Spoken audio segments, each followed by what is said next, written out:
যে আমরা সবাই মিলে পিকনিক করছি, মানে মাঘ মাসের এটা পিকনিক। গরম পড়ে গেছে, গরমে আমরা পিকনিক খাচ্ছি।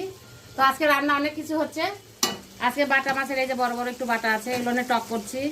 ছোট ছোট মুরলা মাছের এই যে চটচটি হবে, এই যে সবজি। আর এখানে শোল মাছ আছে, অনেক বড় শোল মাছ এটা, তো এটা ভাঙা হবে। আর মাংস হবে।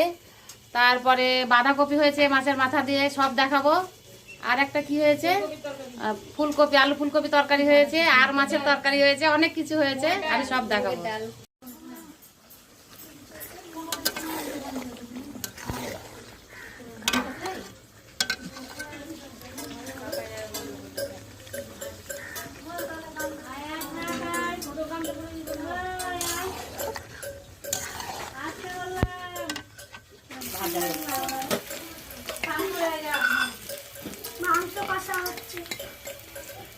ওদিকে একটু গরম দেখা